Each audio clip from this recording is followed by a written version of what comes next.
Assalamualaikum warahmatullahi wabarakatuh. Perkenalkan, nama saya Safira Rizky. Di sini saya akan menjelaskan materi tentang obat tetes telinga. Obat tetes telinga adalah obat yang digunakan untuk telinga, dilakukan dengan cara meneteskan obat ke dalam telinga. Obat tetes telinga dibuat dengan cairan pembawa, bukan air. Dan cairan pembawa yang digunakan di sini harus mempunyai kekentalan yang cocok agar obat mudah menempel pada dinding telinga. Umumnya digunakan itu ada gliserin dan propylene glycol. Terus kemudian selanjutnya kita perlu mengetahui tentang pengertian dari telinga sendiri. Telinga adalah suatu organ yang mampu mendeteksi suara atau bunyi. Jadi kita tidak perlu melihat, jadi kita hanya perlu mengenali suara atau bunyinya saja. Terus telinga terbagi atas 3. Yang pertama ada telinga luar, tengah, dan dalam. Yang pertama ada telinga luar. Telinga luar itu dia berfungsi untuk menangkap rangsangan bunyi dari luar. Terus kemudian telinga luar juga terdiri dari, yang pertama ada daun telinga atau biasa disebut dengan pinna auricularis. Terus yang kemudian ada saluran telinga atau biasa disebut dengan canalis auditoриus externus yang mengandung rambut-rambut halus dan kelenjar sebasea sampai pada membran timpani. Kemudian ada bagian-bagian telinga itu ada lebula, helix, antihelix, tragus, dan antitragus. Terus juga yang telinga atau biasa disebut dengan saluran telinga tuh dia berbentuk seperti huruf S ya teman-teman. Jadi bisa dilihat pada bisa cek telinga masing-masing aja ya, dia berbentuk seperti huruf S. Dan dia juga mengandung rambut-rambut halus ya, dan rambut-rambut halus tersebut mempunyai fungsi. Jadi rambut-rambut halus itu dia berfungsi untuk melindungi lorong telinga dari kotoran, debu, dan serangga. Kemudian ada kelenjar sebasea. Kelenjar sebasea itu berfungsi untuk menghasilkan serumen. Dan serumen sendiri adalah hasil produksi dari kelenjar sebasea, terus kelenjar seruminosa, dan kelenjar sebasea terdapat pada kulit liang telinga. Selanjutnya ada telinga bagian tengah. Jadi telinga bagian tengah ini berfungsi untuk menghantarkan bunyi dari luar ke dalam. Terus pada ruang telinga terdapat beberapa bagian. Yang pertama ada membran timpani. Jadi dia tuh sebagai penerima yang menerima gelombang bunyi yang memasuki lorong telinga. Selanjutnya membran timpani akan menggelembung, kemudian menuju telinga tengah dan akan menyentuh tulang-tulang pendengaran, yaitu malleus, incus, dan stapes. Kemudian tulang-tulang menuju gelombang tersebut ke telinga bagian dalam.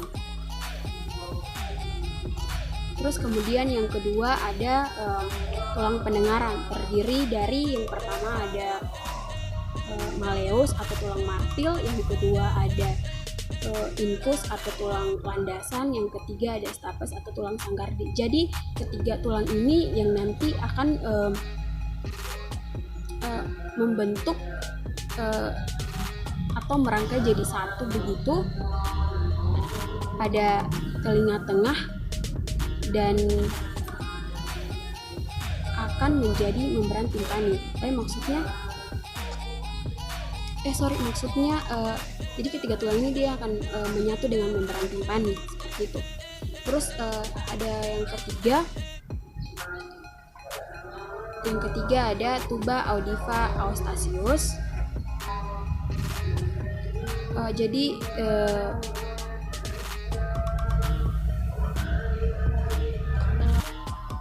Jadi tuba audiva austasius ini adalah saluran penghubung antara rongga ruang telinga dan penghubung antara ruang telinga dan rongga faring. Adanya saluran ini memungkinkan keseimbangan tekanan udara, rongga telinga tengah dan udara luar.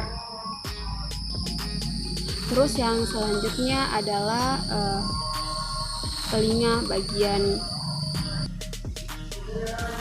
dalam atau labirin. Jadi dia tuh menerima getaran bunyi yang diantarkan oleh telinga tengah. Kemudian telinga bagian dalam terdiri atas dua, ada labirin tulang dan labirin saku. Kemudian labirin tulang terbagi atas tiga, ada cochlea, vestibulum dan semisircularis. Kemudian vestibulum terbagi atas dua, ada semisircularis dan ujung atau puncak cochlea atau disebut dengan hipocochlea. Kemudian selanjutnya ada cochlea, terdiri atas jadi selanjutnya ada cochlea terdiri dari rambut jangkrik, dia yang mengubah getaran di gelombang bunyi menjadi impuls listrik lalu diantarkan ke pusat pendengaran. Kemudian larva serin, terus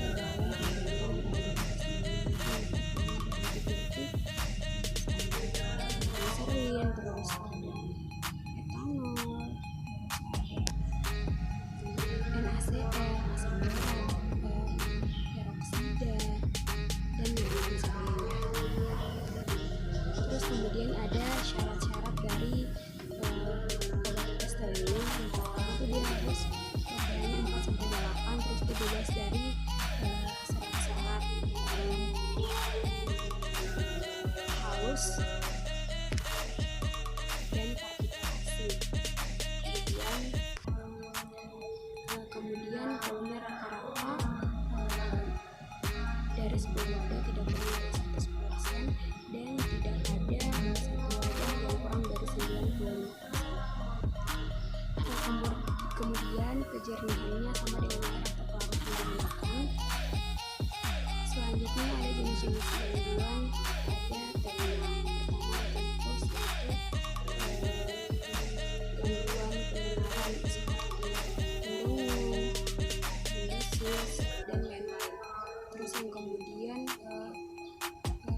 ada TAB, tuli akibat bising. Itu adalah suatu kelainan pada telinga yang mengakibatkan penurunan fungsi pendengaran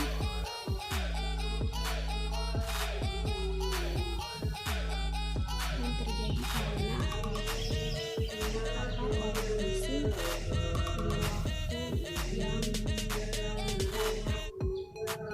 Terus kemudian ada dari faktor genetik juga perkebunan. Terus kemudian ada radang kronis atau radangan atau infeksi pada telinga. Ada beberapa infeksi pada telinga. Yang pertama kanker keluar disebabkan oleh penyebatan yang cukup tinggi. Terus ada infeksi epitelum dan kondisi pH yang alkali yang menyediakan kondisi yang ideal pada pertumbuhan mikroorganisme pada rongga yang hangat ini.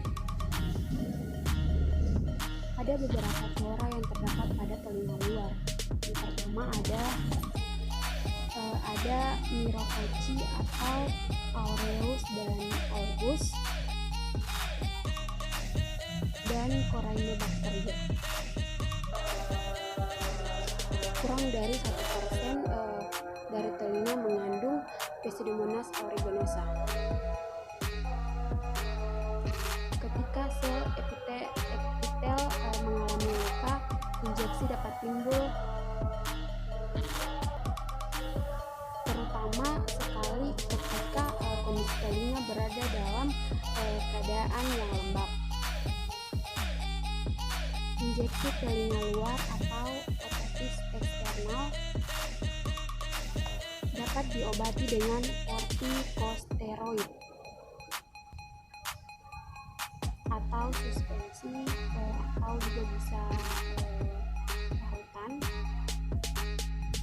Penggunaan bahan ini juga kadang bersamaan dengan antibiotik yang selektif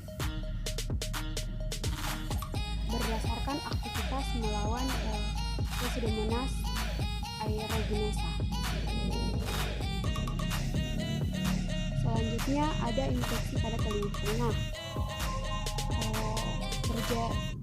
Terjadinya pembengkakan pada telinga bagian tengah biasanya itu bersamaan dengan pembengkakan pada rongga hidung yang terhubung melalui saluran alstesius. Infeksi ini biasanya sangat sakit dan diikuti dengan kehilangan pendengaran secara parsial dan demam. Jadi ada juga kotoran telinga, kan biasa tuh ada kotoran telinga. Kita perlu tahu dulu sebelumnya pengertian dari kotoran telinga. Kotoran telinga ini sendiri adalah campuran sekresi kelenjar keringat dan kelenjar sebasea dari saluran telinga bagian luar. Selain itu juga tumpukan kotoran telinga dalam telinga secara berlebihan dapat menimbulkan akibat adanya tuh rasa gatal pada telinga, terus sakit, terus juga gangguan pendengaran dan pemeriksaan secara otologik. Selanjutnya ada cara penggunaan obat tetes telinga. Yang pertama siapkan botol obat tetes telinga dan tisu atau kain untuk membersihkan tetesan. Kemudian setelah itu cuci tangan menggunakan air atau hand sanitizer. Kemudian hangatkan botol obat tetes di tangan kalian selama 2 menit guna untuk menghindari rasa tidak nyaman pada saat di telinga yang disebabkan oleh tetesan cairan yang dingin. Kemudian cek botol, lepaskan tutup botol dan taruh di tempat yang bersih dan kering. Kemudian pastikan posisi yang sudah tepat. Jika kalian menggunakan obat tetes untuk diri sendiri, lebih bagusnya itu berdiri dengan posisi tegak dan memiringkan kepala. Dan jika kalian menggunakan obat tetes untuk orang lain, diarahkan untuk pasien tersebut tidur dan berbaring maksudnya dan menyamping agar lebih mudah pada saat dimasukkan obat tetes. Kemudian selanjutnya ada penggunaan obat tetes untuk orang dewasa, yaitu dengan cara menarik atas bagian telinga ke belakang, kemudian teteskan obat tetes sesuai instruksi dokter atau label yang ada secara lembut, kemudian tarik telinga ke atas ke bawah untuk memastikan obat tetes masuk dengan benar ke dalam telinga. Kemudian tahan dengan posisi kepala miring sekitar 2-5 menit guna untuk agar efek obat tuh dia lebih menyebarnya tuh lebih rata dan lebih efektif. Selanjutnya ada menggunakan obat tetes untuk anak-anak. Cara membersihkan sama saja seperti yang sebelumnya, tetapi untuk anak-anak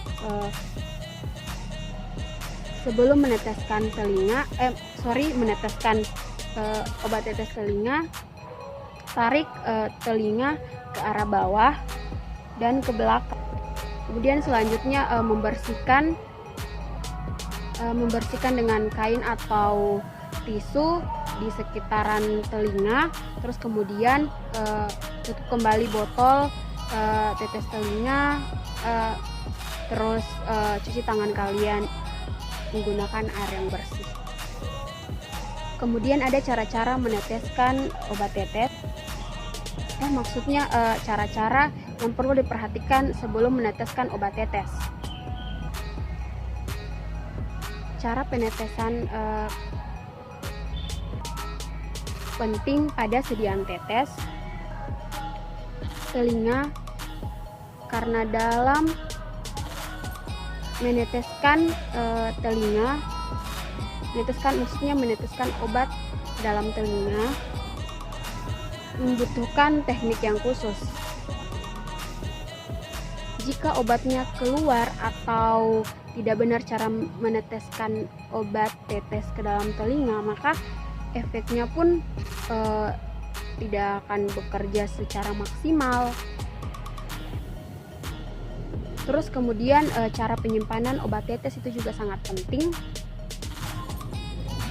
karena obat tetes telinga itu merupakan sediaan steril yang sangat rentan sekali ditumbuhi oleh mikroorganisme. Maksudnya sediaan cair yang sangat rentan sekali ditumbuhi oleh mikroorganisme. Jadi penyimpanan yang baik untuk obat tetes telinga itu sangat penting. Dan untuk cara penyimpanan obat tetes telinga ya tentu saja di tempat yang kering, terus juga terlindung dari cahaya matahari dan pada suhu kamar. Tujuannya untuk menjaga agar pada saat digunakan obat tetes telinga masih dalam kondisi yang sangat baik, dan itu yang pastinya akan memberikan efek yang seperti kita inginkan seperti itu. Kemudian memastikan warna cairan obat tidak berubah dari terakhir kali dilihat, karena perubahan warna merupakan salah satu indikasi bahwa sediaan tersebut telah kadaluarsa, seperti itu. Terus kemudian ada kejernihan dari larutan. Pastikan tidak ada endapan atau sesuatu yang mengambang di atas. Larutan yang tidak jernih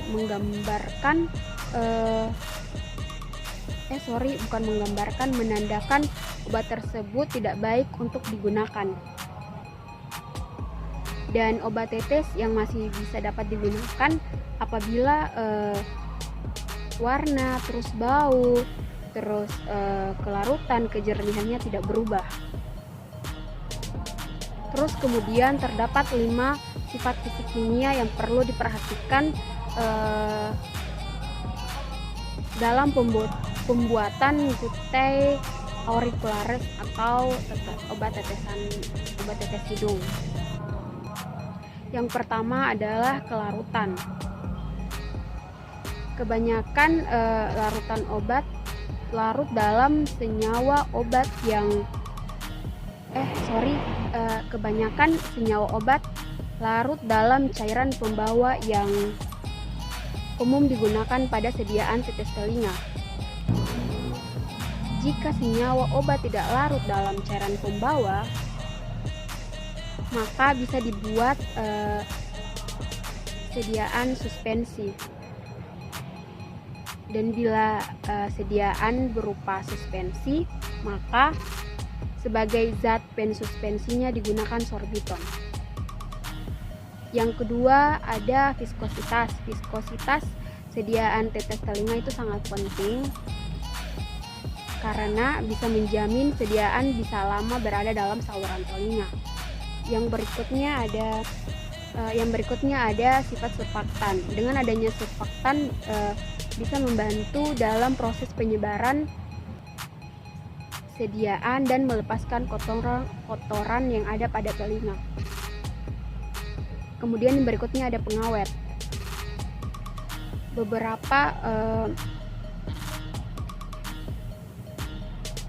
Hutae auricularis memerlukan pengawetan terhadap pertumbuhan mikroba, dan apabila pengawetan diharuskan,